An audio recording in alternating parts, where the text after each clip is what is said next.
Bonjour à tous, je suis ravie d'être là avec vous à la journée du sommeil pour discuter avec vous un sujet qui nous intéresse, je pense tous actuellement, le sommeil des enfants et des adolescents en ces temps de crise. Moi-même, je suis chef de service de pédopsychiatrie, professeur de pédopsychiatrie au CHU de Strasbourg et spécialiste de sommeil. Et je fais partie d'une équipe CNRS qui se dédie à la recherche sur le sommeil et les rythmes circadiens et leur lien avec des troubles neuropsychiatriques. Et bien sûr, mon intérêt particulier est l'enfant. Alors tout d'abord, je pense, quand on parle de sommeil, c'est toujours bien de se rappeler que le sommeil est fait de la manière de laquelle nous le vivons parce que nous vivons sur Terre. Et la Terre est caractérisée par le fait qu'elle se tourne autour de son propre axe. Nous sommes alors rythmiquement exposés à la lumière et à l'obscurité. Et ça sur un rythme d'environ 24 heures, d'où vient le terme circadien. Circa dièse environ 24 heures. Et du coup, finalement, toutes les espèces sur Terre, pas seulement l'homme, mais aussi les animaux, se sont adaptés à cette alternance entre lumière et obscurité. Et l'homme a choisi plutôt la période d'obscurité pour dormir et la période lumineuse pour être réveillé. Mais vous savez qu'il y a des animaux, par exemple, qui vont plutôt être actifs la nuit et dormir la journée. Alors, nous passons beaucoup de temps, finalement, de notre vie à dormir, environ un tiers de notre vie. Du coup, c'est étonnant qu'on n'y porte pas tellement, finalement, d'intérêt ou d'attention à cette fonction qui est pourtant essentielle, sauf si elle nous pose problème. Et ça, c'est bien sûr le sujet d'aujourd'hui. Alors, ce que je voulais vous proposer de regarder ensemble, c'est d'abord vraiment des paramètres du sommeil et des rythmes chez l'enfant et l'adolescent hors temps de crise, c'est-à-dire pour connaître un peu comment est-ce que le sommeil s'organise et se structure. Deuxièmement, on va parler après du sommeil en temps de crise lié au Covid-19. On va faire les liens entre troubles du sommeil et santé mentale chez l'enfant et l'adolescent. Et nous avons des données très récentes en France à ce niveau-là qui, je pense, vont vous intéresser. Et la dernière partie est bien sûr très importante. On va discuter de comment on peut soutenir un bon sommeil chez nos enfants et adolescents, et justement particulièrement en ces temps-ci, et qui pour certains sont des temps de reconfinement à partir de la semaine prochaine.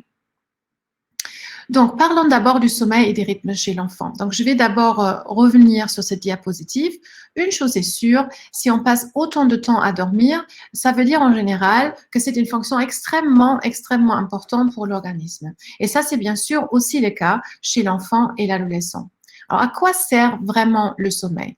La première chose, c'est vraiment très intuitif et tout le monde le dit au quotidien. Je suis fatiguée, il faut que je me repose, je suis épuisée, il faut que je récupère. Donc, récupérer, c'est vrai, c'est une fonction absolument essentielle du sommeil. On récupère la nuit, les enfants qui se dépensent la journée doivent bien sûr récupérer la nuit.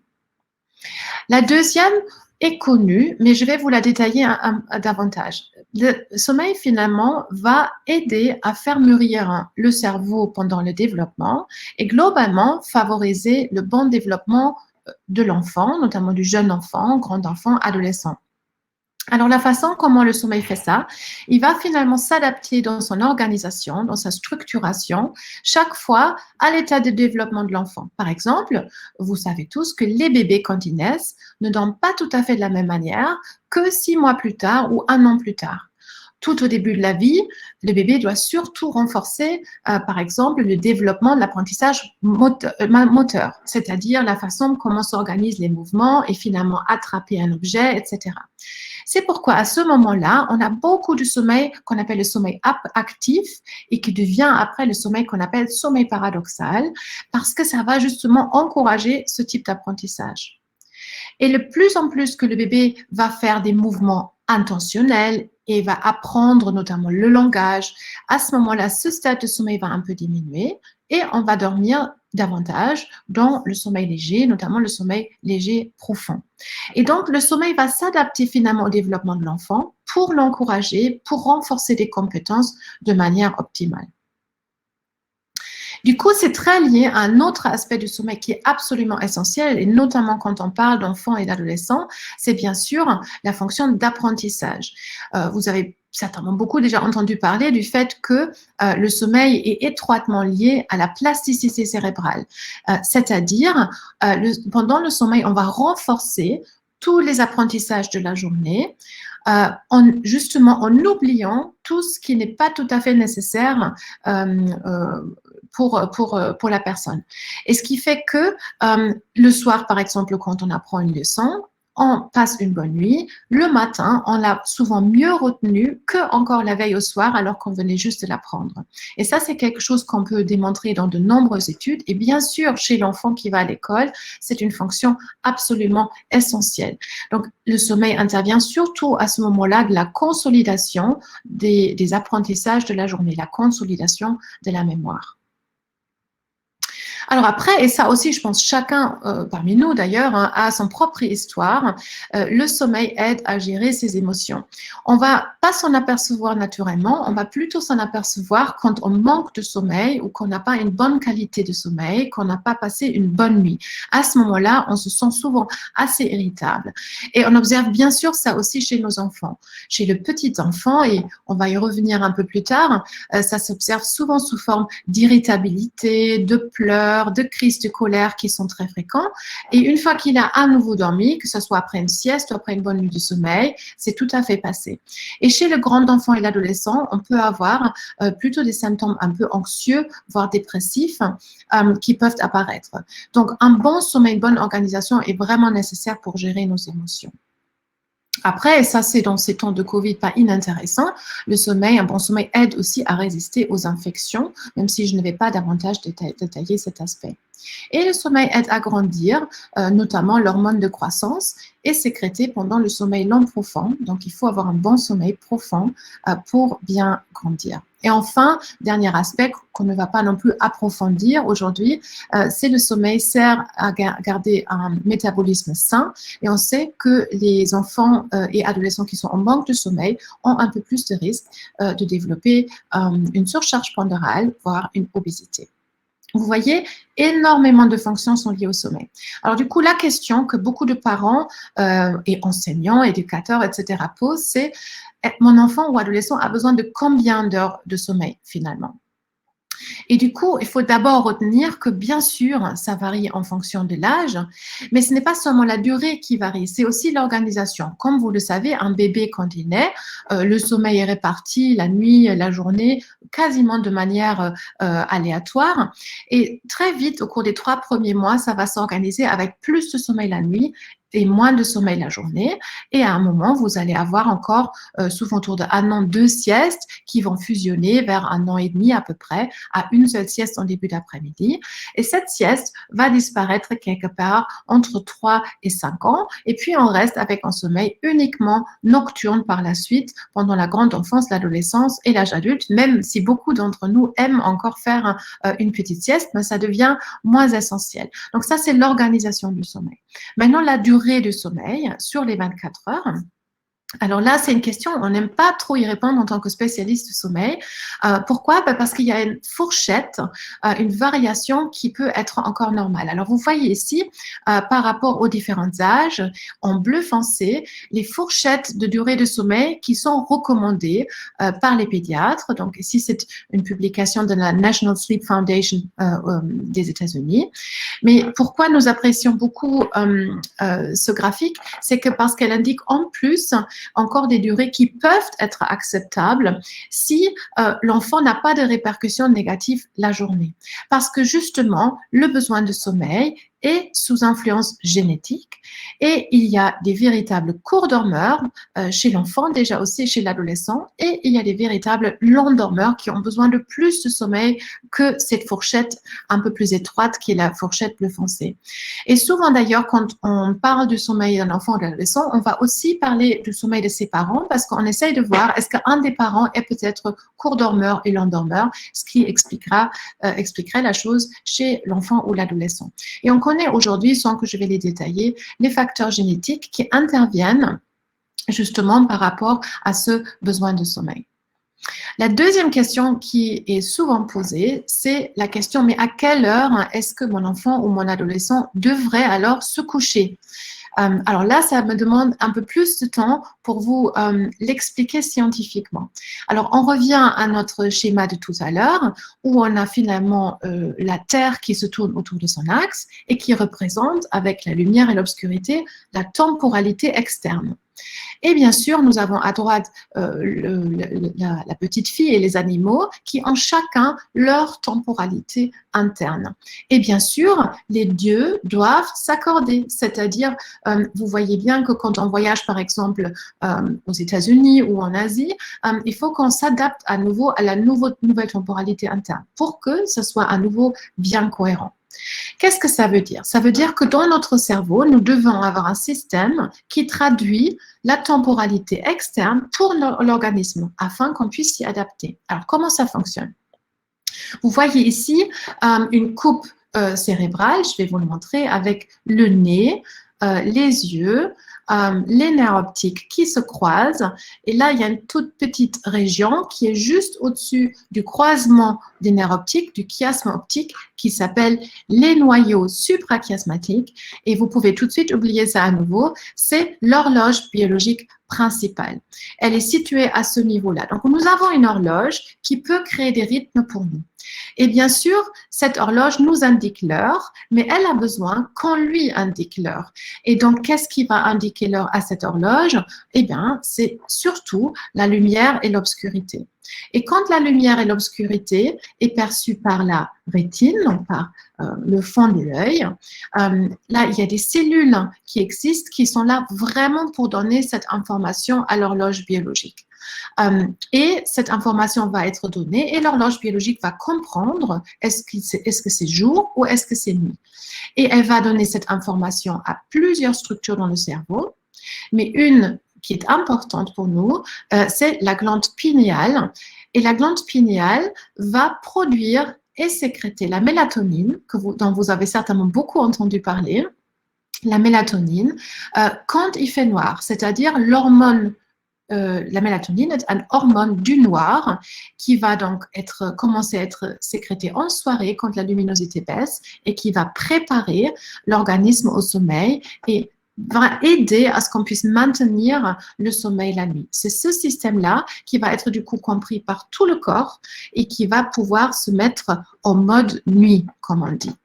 Ça, c'est la façon comment un signal est traduit sur le temps au sein de l'organisme. Alors, vous pouvez déjà vous imaginer le problème, parce que bien sûr, lumière veut dire n'importe quelle lumière. Et aujourd'hui, avec les lumières qui émanent de nos écrans, c'est bien compliqué, parce que bien sûr, cette lumière va aussi être perçue par l'horloge et qui va souvent penser, par exemple, quand un enfant ou un adolescent est beaucoup sur la tablette le soir, qui va penser qu'il est encore jour et qui va du coup pas encore sécréter la mélatonine. Alors, il y a d'autres donneurs de temps, comme on les appelle, les Zeitgeber avec le terme technique, qui indiquent aussi la temporalité extérieure. Et ça, c'est l'activité physique, parce que bien sûr, on est actif la journée et on est calme la nuit. Il y a les interactions sociales, la façon d'interagir avec nos amis, la famille, et l'alimentation, par exemple. Et vous voyez bien déjà là aussi, en temps de confinement, souvent on a eu moins d'activité physique, moins d'interactions sociales, ça c'est sûr, et souvent l'alimentation est aussi un peu perturbée. Donc, globalement, la majorité des personnes ont plus mangé, ont même pris un peu de poids. Donc, vous voyez, il y a eu vraiment perturbateur au niveau de tous ces donneurs de temps. Donc, on va y revenir après, mais c'est bien sûr aussi une des raisons pourquoi, justement, il y a plus de troubles du sommeil. Alors, du coup, je reviens à la question. Mon enfant devrait se coucher à quelle heure? Alors là, il faut dire, parmi tous les enfants et adolescents qui habitent en France, il n'y a pas tout le monde qui se couche à la même heure. Pourquoi ça? Mais ça dépend de quelque chose qu'on appelle le chronotype. C'est-à-dire, il y a les enfants ou adolescents qui sont vraiment du soir. C'est-à-dire, ils sont en forme très longtemps encore dans l'après-midi et dans la soirée. Ils vont du coup se coucher un peu plus tardivement que la personne qui n'est pas du soir. Forcément, s'ils doivent se lever à la même heure, ils sont fatigués le matin, ils n'ont pas d'appétit, ils sont grognons, irritables, et après, ça va aller mieux. Et souvent, ils ont des nuits du coup plus courtes si on leur impose un réveil, comme par exemple pour aller à l'école ou pour aller au travail. À l'inverse, ça existe aussi des sujets du matin qui sont du coup en forme au milieu de l'après-midi, mais déjà en soirée, ils ont beaucoup de mal en fait à rester éveillés. Ce sont souvent ceux qui ratent le film le soir. Ils vont du coup du canapé au lit et après un certain temps au milieu de la nuit, ils vont se réveiller et du coup plutôt avoir un réveil matinal précoce. Donc ça, on appelle ça les chronotypes.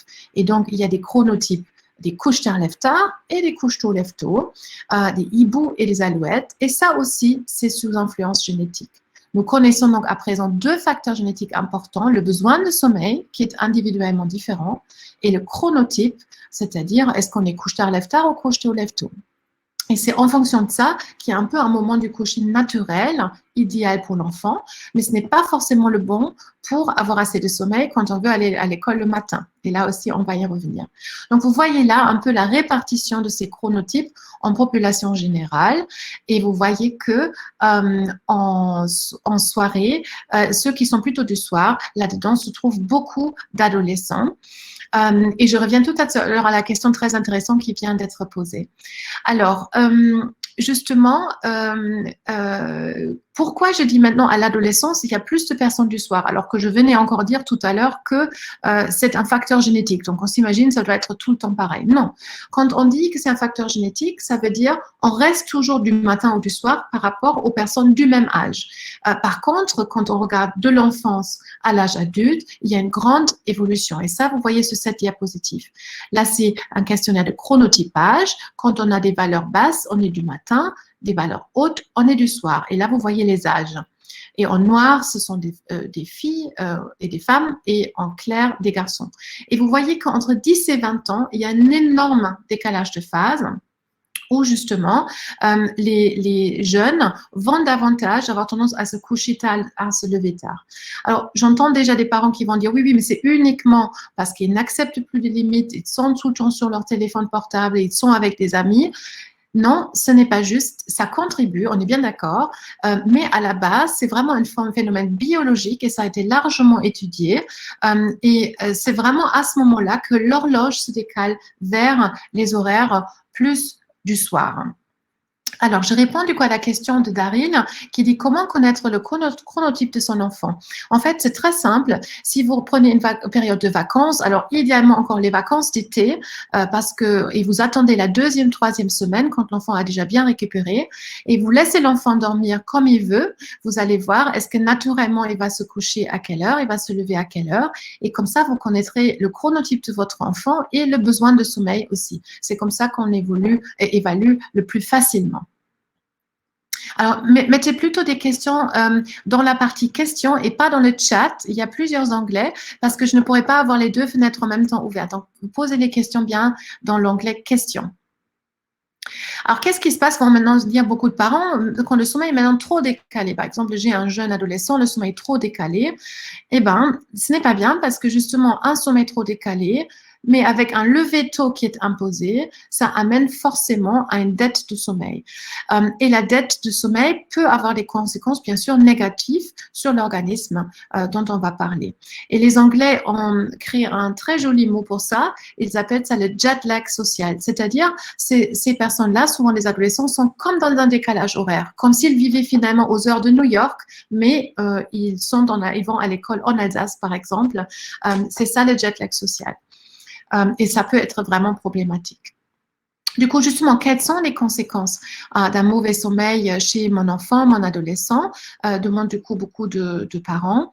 Et on connaît ça maintenant assez bien. Je vous mets des publications dans le résumé, vraiment une grande littérature. Premièrement, il y a des conséquences sur le fonctionnement la journée. C'est-à-dire, le grand enfant et comme l'adulte, ça va être très fréquemment des symptômes de fatigue, de somnolence, c'est-à-dire des endormissements involontaires.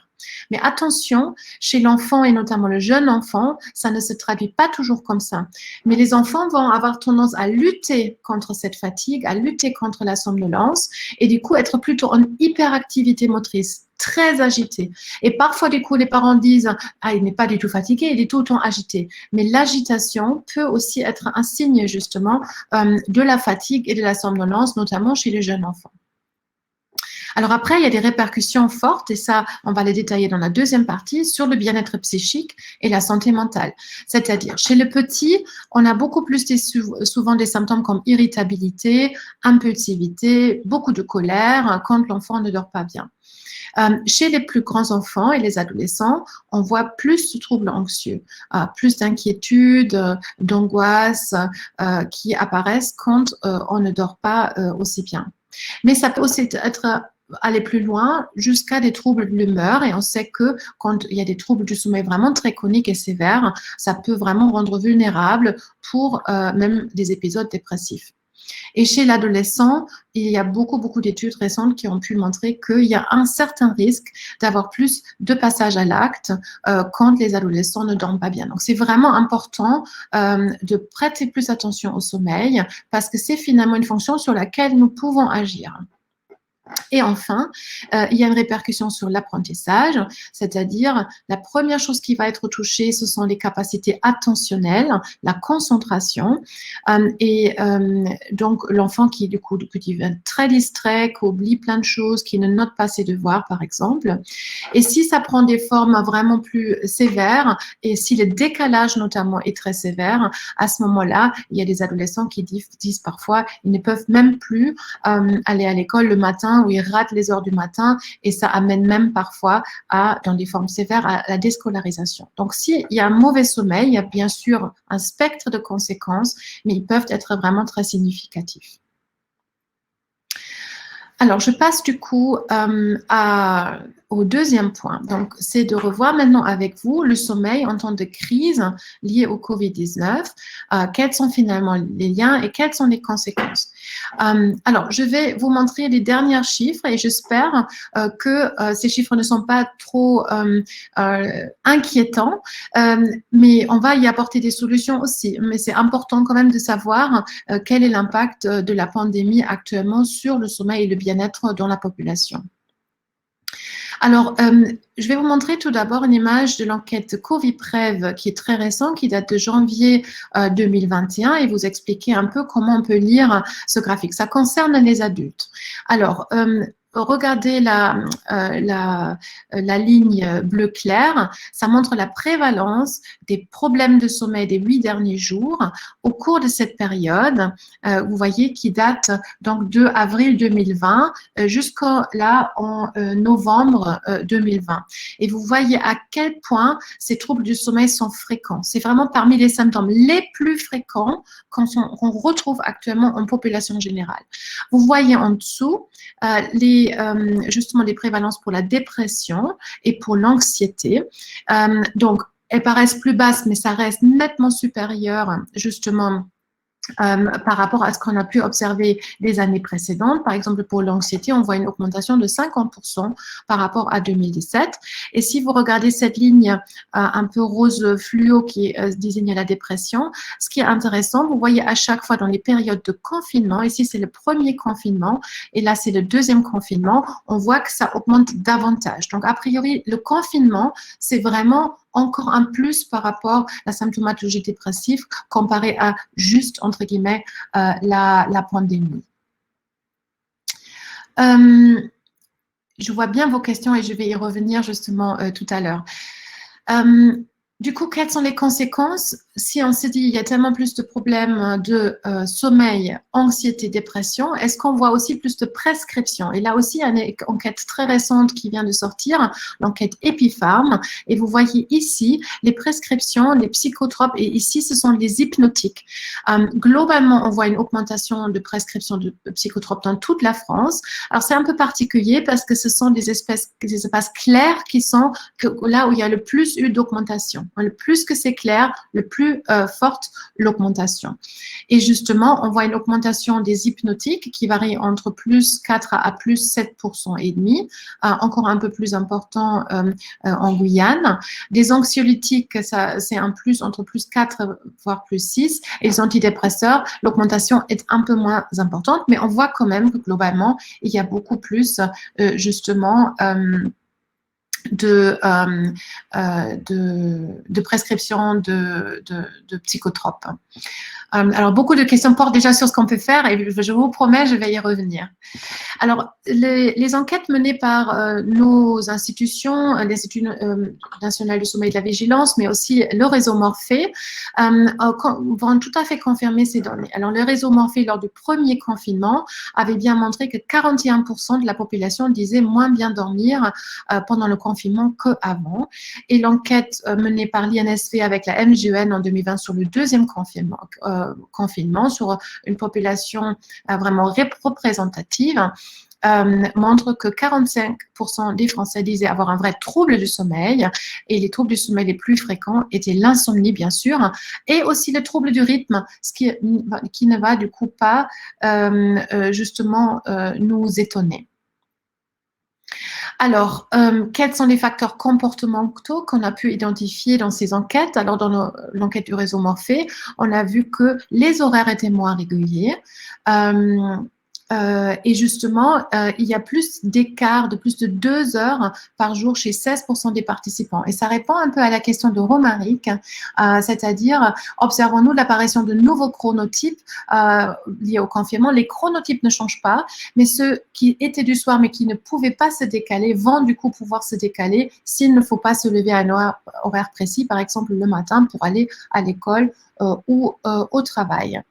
Ce que cette enquête a aussi montré, on est beaucoup plus sur les écrans, mais ça, je pense, tout le monde va le constater, non seulement les enfants et adolescents, mais bien sûr aussi des adultes.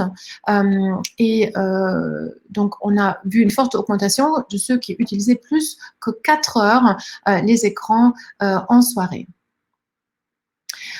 Et par contre, en revanche, plus d'écrans en soirée, plus d'écrans d'une manière générale, mais moins de luminosité naturelle, celle qu'on a à l'extérieur si on ne peut pas sortir justement. Et ça, c'est aussi dommageable pour le sommeil. Alors, du coup, concernant la consommation des hypnotiques, une étude récente a pu montrer que 41% qui consommaient des hypnotiques ont consommé justement depuis le confinement. Encore une fois, ça montre bien le rapport avec confinement et pandémie et l'entrée vraiment dans une spirale d'insomnie et consommation d'hypnotiques. Là, c'est toujours sur les adultes pour l'instant. Et dans l'étude de l'INSV et la MGN, on voyait justement que pendant le deuxième confinement, il y avait 34% des personnes qui déclaraient avoir les troubles anxieux, 33% des troubles dépressifs, et les populations les plus touchées étaient les femmes et les jeunes adultes. Alors maintenant, je vais vous donner quelques données extrêmement récentes sur la santé mentale des jeunes. Et en tant que pédopsychiatre et chef de service de pédopsychiatrie, nous sommes vraiment inquiets de voir ces chiffres, et ça correspond tout à fait à notre clinique. On a moins de données très claires sur l'augmentation des troubles du sommeil en termes de chiffres, comme vous l'avez vu pour les adultes chez l'enfant, mais cliniquement, on a beaucoup plus de demandes pour les consultations de sommeil, aussi dans cette tranche d'âge de 0 à 18 ans. Alors, sur la santé mentale, qu'est-ce qu'on peut observer? Santé publique France et l'INSERM CPDC ont publié tout récemment là des données qui portent encore jusqu'en janvier de cette année et qui montrent que dans le registre des troubles d'humeur des moins de 15 ans, on a plus de nombre de passages aux urgences et aussi plus d'hospitalisation après le passage aux urgences pour des troubles du sommeil. Et c'est surtout depuis septembre justement 2020 et encore une fois fortement augmenté là en début de 2021. Malheureusement aussi, on voit pas tellement plus de nombre de gestes suicidaires. En fait, là, les chiffres ne sont pas très clairs, mais ce qu'on voit, qu'il y a plus d'hospitalisation par la suite à ces gestes chez des moins de 15 ans, ce qui est indicateur de gestes suicidaires souvent plus importants. Et ça aussi, ça colle exactement à ce qu'on observe malheureusement en clinique. Et une dernière analyse portée sur la comparaison de 3 populations, des étudiants, donc les 18-24 ans, les adolescents, les 12-17, et les enfants, les 0-11.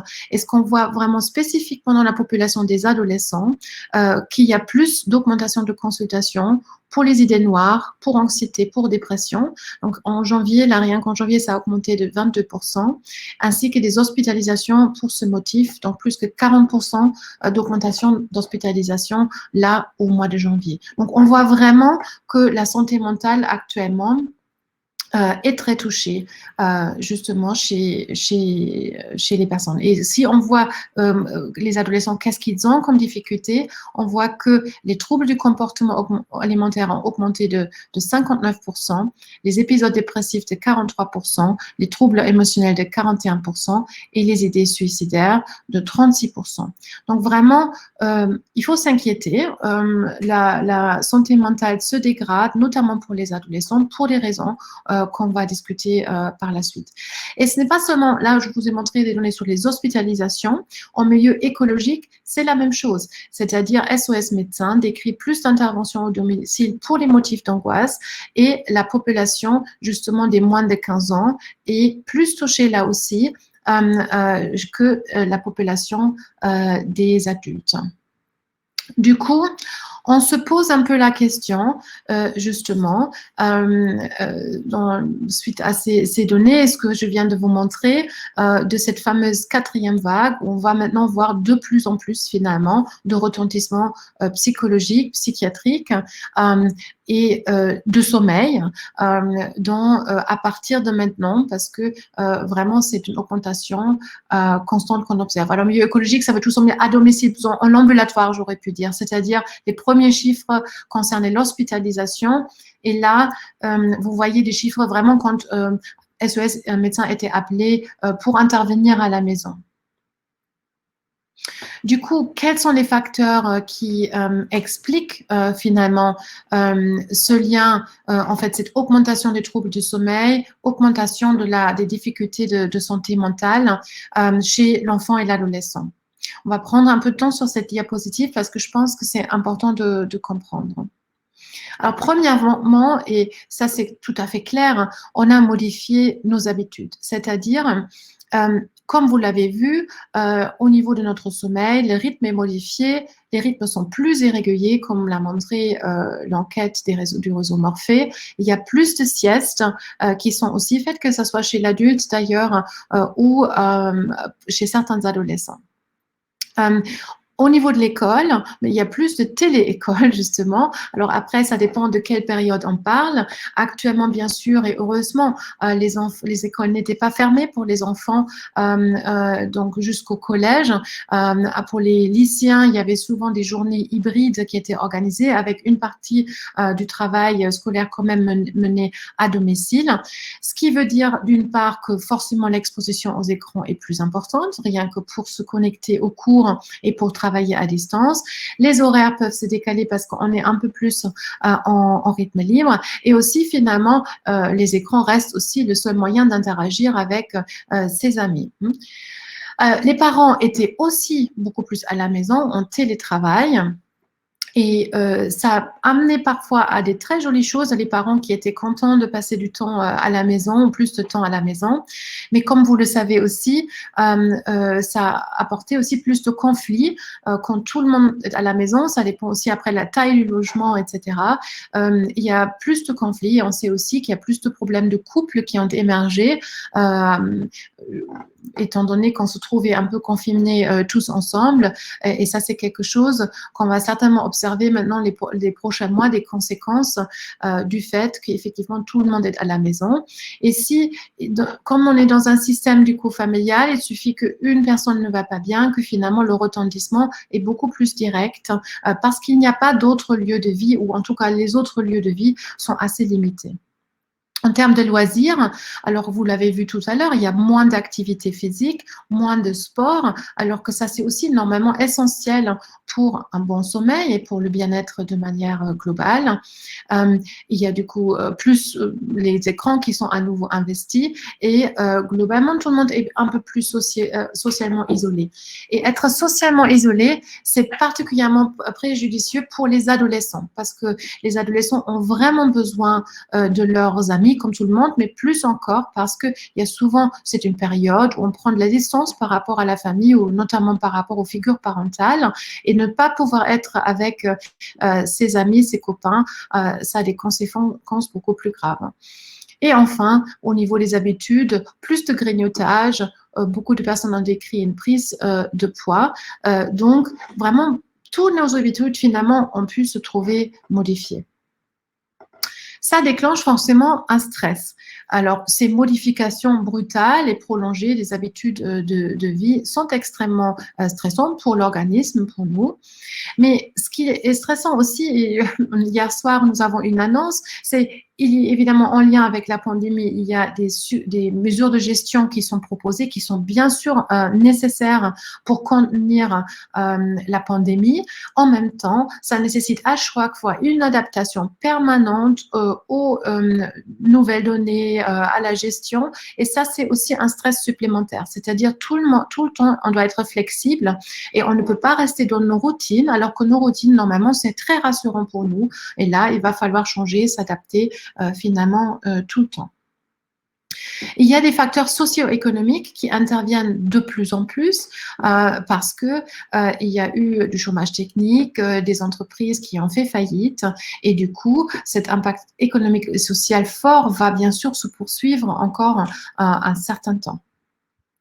Au niveau du support social, pour tous les membres d'une famille, c'est compliqué parce on est très limité au niveau de nos contacts, que ce soit les contacts au sein de la famille et notamment intergénérationnels. On ne voit pas ou plus beaucoup les grands-parents, les oncles et tantes. On reste avec le noyau familial, le petit noyau familial, qui a beaucoup de conséquences finalement sur les enfants et adolescents.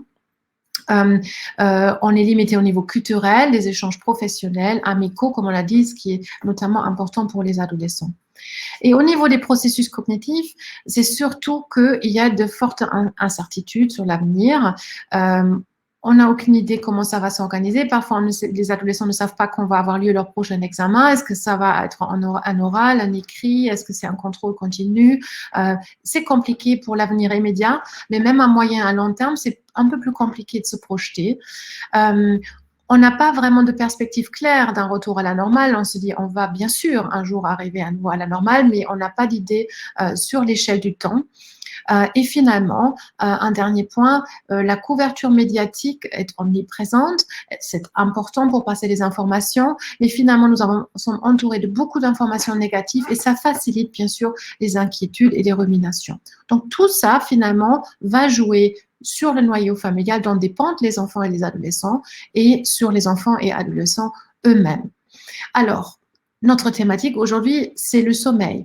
Eh bien, un des seuls facteurs quasiment sur lesquels on peut facilement agir dans tous ces facteurs explicatifs, c'est le sommeil. Et comme vous l'avez vu en prévalence, c'est un facteur très important. Donc, d'où vraiment la nécessité aujourd'hui, et vous avez plusieurs présentations à ce niveau-là, de se dire, sur ce facteur-là, je peux agir. Et vu tout ce qu'on sait sur les bénéfices du sommeil par rapport au bien-être, la nécessité justement pour de nombreuses fonctions de notre corps, on a vraiment intérêt à investir dans une bonne politique, je dirais, de santé publique pour soutenir un bon sommeil et des bonnes habitudes de sommeil pour tout le monde, mais bien sûr aussi pour les enfants et adolescents. Alors, avant de passer à la prochaine étape, je vais juste répondre à quelques questions très pertinentes. Sylvie demande quels éléments permettent de différencier le TDAH versus agitation et troubles de l'attention liés aux troubles du sommeil. Et c'est tout à fait juste. Quand nous avons un enfant qui consulte pour une question de TDAH, on va toujours faire une anamnèse vraiment très détaillée sur le sommeil, parce que parfois le sommeil ou les troubles du sommeil, dont les apnées dont vous parlez, pourraient justement expliquer des symptômes de TDAH et du coup, on va d'abord prendre en charge les troubles du sommeil et réévaluer justement, c'est ça la question tout à fait, et réévaluer donc après le TDAH. Souvent, il s'agit par contre de comorbidité, c'est-à-dire même si on a traité le sommeil, on a diminué certains symptômes, mais il y a d'autres qui persistent, donc on peut être dans une comorbidité entre TDAH et troubles du sommeil. Alors, sur le chronotype, effectivement, j'ai déjà répondu. Et il y avait une question aussi par rapport au lever des enfants. Et justement, on va y arriver dans cette dernière partie. Est-ce qu'il faut les lever plus tôt? Qu'est-ce qu'il faudrait faire si on a un adolescent avec un chronotype décalé du soir? Voilà, pour garder un rythme. Alors, il y a aussi la journée qui appartient à ceux qui se lèvent tôt. Bon, ça, c'est dans beaucoup de langues. Dans la langue française, on retrouve ce genre d'aphorisme. Ça, c'est bien sûr scientifiquement faux parce que on est le mieux, et on travaille le mieux, on est le plus efficace si on peut vivre d'après son propre chronotype. Chaque fois qu'on doit se forcer dans un autre chronotype, c'est toujours sous contrainte et c'est moins bien.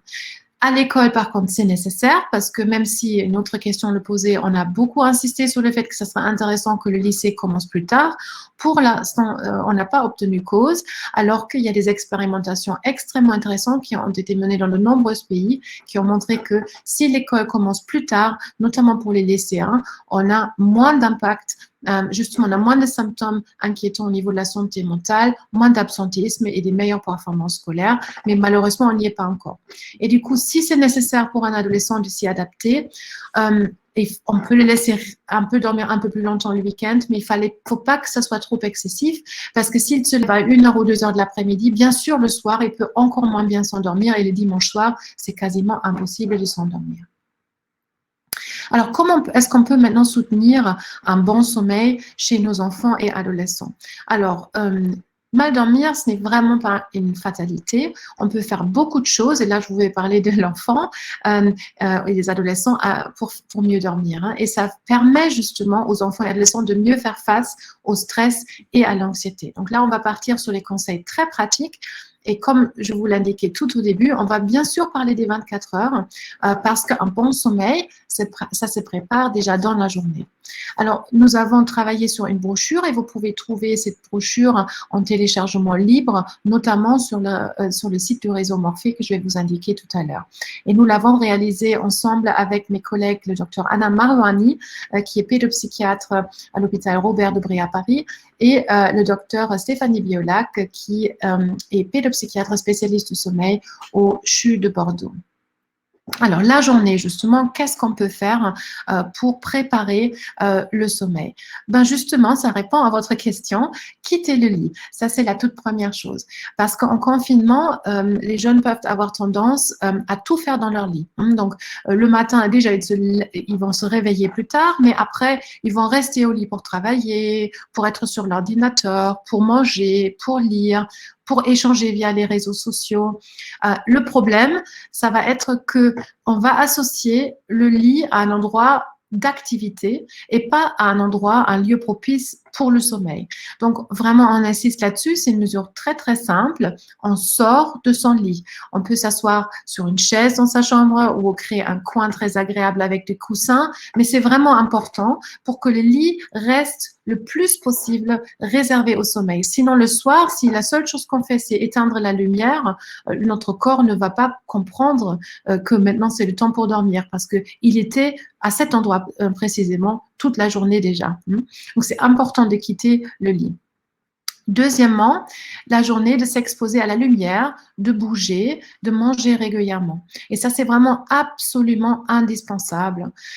Et vous savez maintenant pourquoi? Parce que ça donne le temps à notre horloge biologique. Donc, c'est très important d'avoir cette information-là.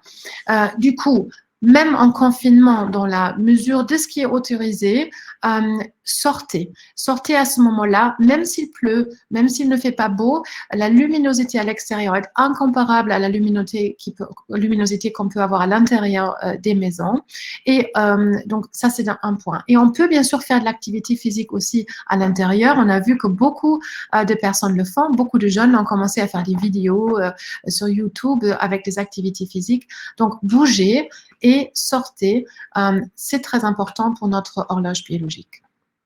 Alors, le troisième point est un point plus psychologique et très important aussi. Les enfants et les adolescents ont besoin de se sentir en sécurité. Ça ne veut pas dire qu'on va leur mentir ou ne rien dire sur la situation pandémique. Il faut être très transparent, il faut dire des choses, il faut dire que, effectivement, nous sommes dans une situation difficile. On peut aussi dire « je suis inquiète » en tant que mère, « je suis inquiète », voilà. Mais toujours souligner aussi tout ce qui est positif, toutes les mesures qui sont prises pour assurer notre sécurité, donner de la perspective sur une fin, même si on ne connaît pas la date, mais qui va arriver. Et dites aussi que vous allez tout faire pour mieux vivre au mieux cette situation. Ça, c'est un point dans la journée. Et le soir, justement, c'est important de favoriser tout ce qui peut aider à l'enfant de lâcher prise. Donc, on va le rassurer justement, mais en restant réaliste. Ça veut dire souvent de ne pas laisser la télévision allumée tout le temps et défiler les informations justement très négatives sur le nombre de personnes infectées, le nombre de décès. Si on laisse courir ça en boucle, c'est extrêmement anxiogène. On va aussi proposer à l'aider à gérer ses émotions, donc sans trop partager les vôtres. Donc encore une fois, si vous êtes très inquiet, il vaut mieux dire que vous êtes inquiet, mais vous n'allez pas lui raconter toutes vos angoisses, évidemment. Donc c'est important. Vous allez bien sûr montrer à vos enfants aussi que vous vous protégez, parce que sinon l'enfant ou l'adolescent va être inquiet pour vous, hein, ce qui serait vraiment effectivement dommage. Sandrine demande comment faire pour dire à notre adolescent de sortir de sa chambre. Alors c'est surtout déjà sortir du lit. L'adolescent qui sort de sa chambre, c'est déjà plus délicat. Sortir du lit, c'est déjà vraiment ça de gagner. Les adolescents ont besoin, bien sûr, de leur espace, c'est très important pour eux. Donc, on ne peut pas les obliger de quitter la chambre toute la journée pour rester avec les autres membres de la famille, mais sortir le lit déjà et respecter peut-être des temps communs comme des temps de repas. Ça serait déjà une très bonne chose. Le soir, qu'est-ce qu'on peut faire le soir? Alors, bien sûr, la gestion des écrans devient très importante. Alors, vraiment, idéalement, 1 à 2 heures avant le coucher, on éviterait les écrans. Comment on peut faire ça? Alors, mon premier conseil aux familles est que tout le monde arrête les écrans. Pas seulement les enfants et les adolescents, mais aussi les parents.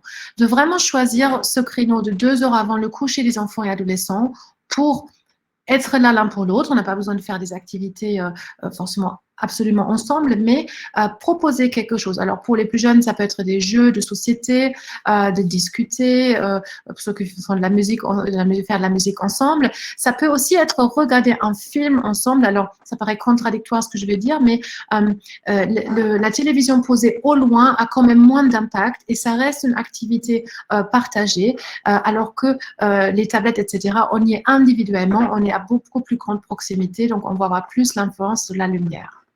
On va ritualiser le plus possible, justement, créer des routines du soir avec des histoires, des câlins, de la musique pour les petits, mais aussi les adolescents, on va les encourager à trouver leur propre petite routine qu'ils aiment. Ça peut être écouter leur musique favorite, mais plutôt les pièces un peu calmes, lire un livre, etc. D'avoir son petit rituel, en fait, qui nous aide à faire un sas entre les activités de la journée et la nuit. On propose aussi, que ce soit à l'enfant ou à l'adolescent, on est à l'écoute de ses inquiétudes parce que ça arrive parfois le soir, justement que ça va sortir, et ça peut être vraiment un moment de complicité entre parents et enfants, de discuter des événements de la journée, voilà. On peut même éventuellement, si l'enfant est un peu inquiet, marquer les inquiétudes dans un cahier qu'on va fermer, qu'on va poser, et ça permet aussi de les mettre un peu, de mettre ça de côté. Gérer l'anxiété, je vais y revenir, il y a des stratégies d'apaisement qui existent et on va vous proposer quelques sites. Et se coucher le plus possible à des horaires réguliers. C'est sûr, pour les adolescents, ça va être plus tard que pour les enfants. En confinement complet, c'est-à-dire quand il n'y avait pas d'école, on pouvait même dire on se décale plus, mais garder les horaires fixes. Alors pour les ados, écouter la musique ou lire dans son lit. Si c'est vraiment défini un temps juste avant l'endormissement, ça pourrait être dans le lit. On a un peu plus tendance à dire si c'est encore dans un fauteuil agréable à côté du lit, c'est encore un peu mieux. Et quand on sent la fatigue venir justement et quand c'est l'heure, quand c'est fixé d'après ses propres besoins, à ce moment-là de se coucher au lit si on peut. Mais il n'y a pas tous les enfants, tous les adolescents qui ont une place justement dans leur chambre qu'on peut utiliser pour ça. Alors la nuit, c'est beaucoup plus simple. Alors la nuit, d'une part, il faut respecter l'intimité de la chambre de l'enfant et surtout bien sûr de l'adolescent. C'est-à-dire les parents qui rentrent de manière complètement intempestive dans la chambre, ça c'est vraiment quelque chose qu'on doit éviter parce que c'est son espace personnel. Hein, ça contribue aussi au sentiment de sécurité d'avoir cet espace, surtout chez l'adolescent. Et bien sûr aussi, mais je pense que vous le faites, on laisse aussi l'enfant l'organiser un peu comme il le souhaite. Si on veut qu'il s'y sente bien, notamment l'adolescent, il faut qu'il ait aussi son mot à dire sur comment organiser cet espace. Et après, il y a vraiment la chambre en soi, qu'on souhaiterait qu'elle soit calme, à température fraîche, sombre. Donc, en général, on conseille une chambre entre 18 et 20 degrés.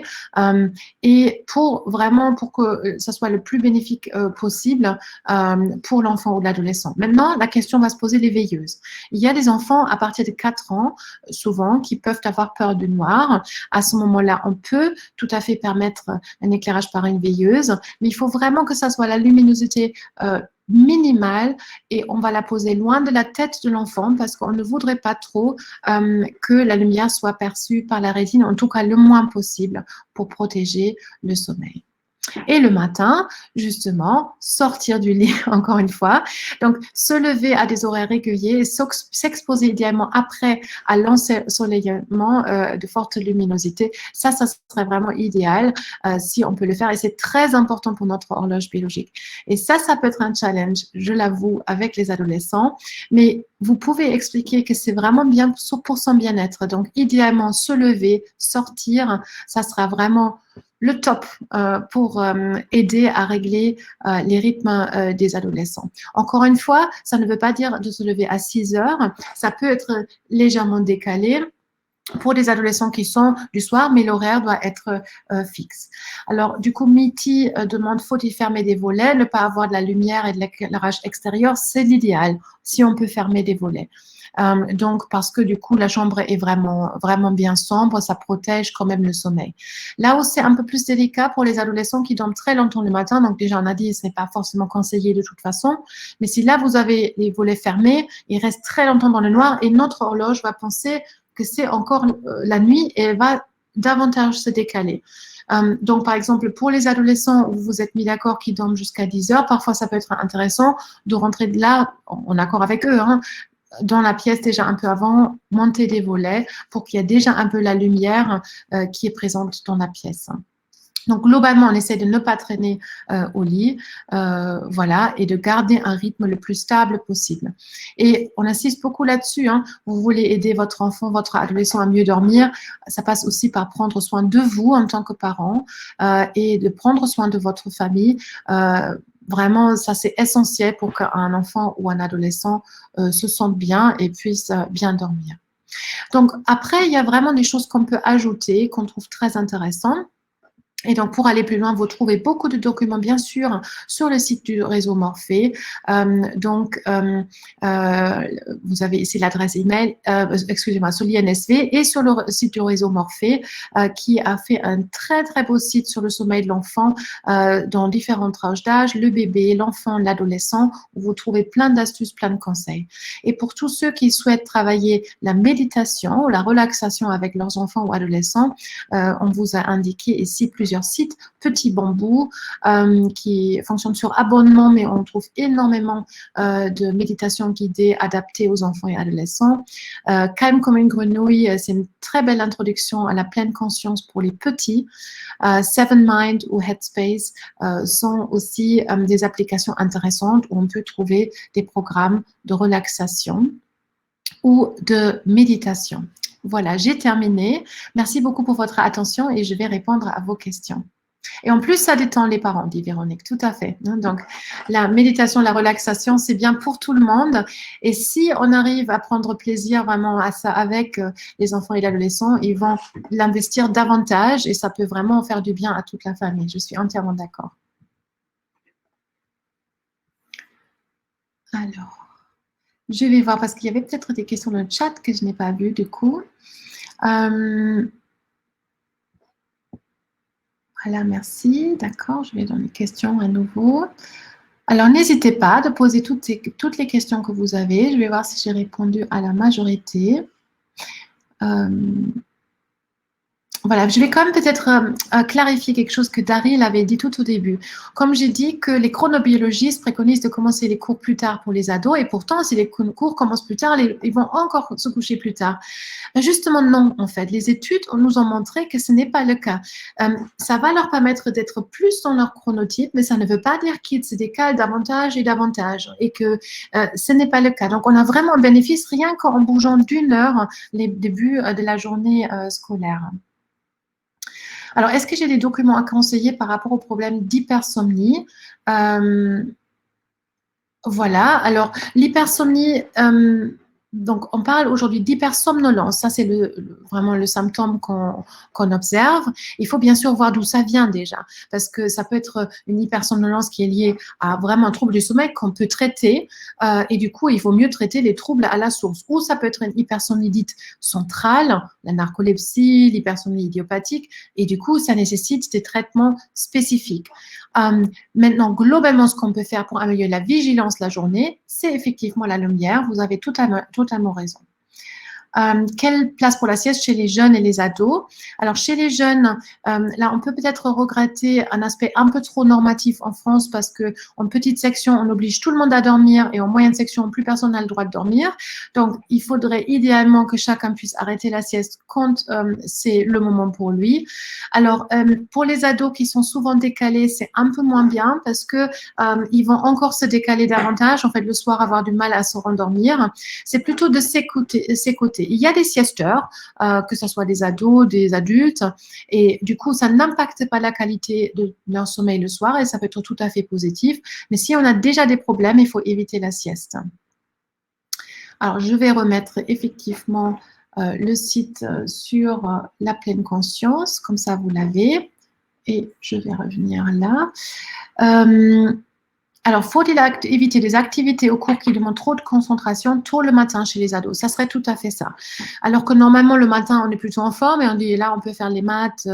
Voilà, pour les ados, de faire à 8 heures du mat, vous n'allez pas obtenir des très bons résultats. C'est beaucoup plus efficace si vous le faites à 10h30 ou à 11h.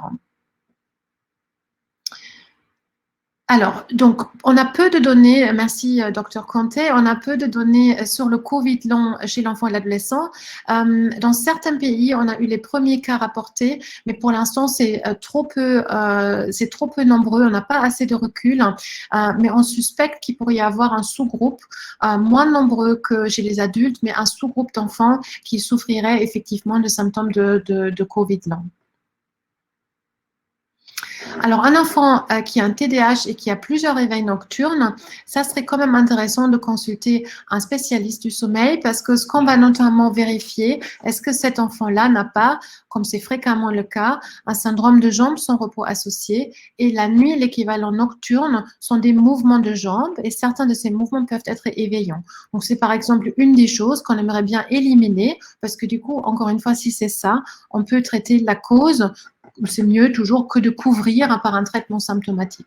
Alors, la mélatonine est très prescrite dans le TDAH. Il n'y a pas tant d'études que ça qui ont montré un bénéfice sur les réveils nocturnes dans le TDAH. C'est plutôt donné pour des décalages et notamment des difficultés d'endormissement. Alors, l'enfant de 8 ans qui reste réveillé dans son lit très longtemps le soir avant de s'endormir, il paraît que c'est normal pour un enfant précoce. C'est assez fréquent pour un enfant qui est au potentiel intellectuel parce que souvent, les enfants pensent à beaucoup de choses, ils ont du mal à éteindre les pensées. Et du coup, effectivement, pour eux, des techniques comme la pleine conscience sont extrêmement intéressantes. Alors, soit de le faire vous-même, donc parmi les sites, vous trouvez plein de méditations sur petit bambou. Pour les petits, quand même comme une grenouille, c'est très bien. Donc, ça serait vraiment intéressant pour un enfant à haut potentiel d'investir dans la pleine conscience, dans ce type de méditation, parce qu'on arrive à accepter les pensées qui surviennent, mais sans les suivre forcément. Et ça, c'est quelque chose qui va leur être utile tout au long de leur vie, et notamment par rapport à leur sommeil. Alors, la mélatonine pour un enfant de 12 ans qui a du mal à s'endormir, on va toujours privilégier des prises en charge non pharmacologiques. Et justement déjà, parce qu'en fait, on aimerait bien que l'enfant voit qu'il a des ressources et qu'il peut y arriver lui-même. La mélatonine, notamment à libération immédiate, peut être indiquée s'il y a un vrai décalage de phase, comme dans un décalage horaire quand vous avez pris l'avion. Donc, si c'est un décalage de phase important, et c'est ça la cause de difficultés d'endormissement, là, ça peut être indiqué, mais il faudrait que ça soit évalué par un médecin et prescrit du coup par un médecin et pas juste acheté en pharmacie. Alors, est-ce qu'il y a des jeux de société sur le sommeil à but pédagogique? Là, vous me posez une colle. Très bonne question. Je n'ai pas de jeu en tête, mais inventer un, ça serait certainement une très bonne idée. Alors, est-ce qu'il y a une méthode naturelle de type homéopathie pour faciliter l'endormissement et la qualité du sommeil de notre enfant? Non, malheureusement, il n'y a rien de validé. Alors après, l'homéopathie reste vraiment une prise en charge individuelle auprès d'un médecin qui est formé. Et bon, ça, c'est à voir avec les homéopathes, mais on est scientifiquement, du coup, pas validé à l'heure actuelle. Et l'ostéopathie dans le sommeil, alors il y a des petites recherches en cours, mais pas des recherches de grande envergure pour l'instant. Et du coup, là aussi, je dois dire, ce n'est scientifiquement pas prouvé pour l'instant. Ça ne veut pas dire qu'il n'y a pas d'effet, mais on ne peut pas dire que c'est pour l'instant validé. Et la sophrologie, c'est aussi une très bonne technique, demande Isabelle, pour effectivement, c'est aussi une méthode de relaxation intéressante pour un enfant, donc d'aller chez une sophrologue qui apprend cette technique, c'est tout à fait. Ce sont la base de beaucoup de méthodes de relaxation va être la respiration calme, abdominale profonde, et qui va finalement être l'encre en quelque sorte pour nous. Et ça, on trouve ça dans la pleine conscience, dans la sophrologie, dans le hatha yoga et d'autres techniques. Tout à fait. Alors, il y a Mémé Tampige, merci beaucoup Ève Reynaud, qui est tout à fait... alors, je suis désolée de ne pas y avoir pensé, je n'ai pas fait le lien, mais vous trouvez le lien là dans les questions par Ève Reynaud. C'est un jeu évidemment développé par ma collègue Stéphanie Mazza à Lyon, qui est très très bien et qui propose plusieurs activités ludiques autour du sommeil. Oui, je vous conseille, Mathilde, clairement d'arrêter les devoirs un temps donné avant l'endormissement parce qu'en fait, on ne peut pas passer d'un état cognitif en forte agitation du coup, l'endormissement directement. C'est totalement impossible. Donc, il faut toujours prévoir un sas. Relaxant où justement le cognitif n'est pas trop stimulé, donc c'est absolument nécessaire. Et Nastasia a aussi indiqué un jeu, vous pouvez le lire, que je ne connais pas par contre. La sieste, j'avais répondu. Alors, d'écouter particulièrement riche en tryptophane. Enfin, ce sont des idées qui sont en soi bonnes, mais on ne peut pas dire à l'heure actuelle que c'est vraiment quelque chose qui est scientifiquement conseillé. Donc, du coup, je ne peux pas vous le valider, ces approches-là. Sylvie dit, effectivement, il y a une application Sommeil de Marmotte qui donne des conseils. C'est un médecin ORL qui l'a réalisé, qui a écrit aussi un très joli livre. Je n'appellerais pas ça un jeu, mais c'est certainement aussi très intéressant. Il y a des conseils très intéressants que vous trouvez.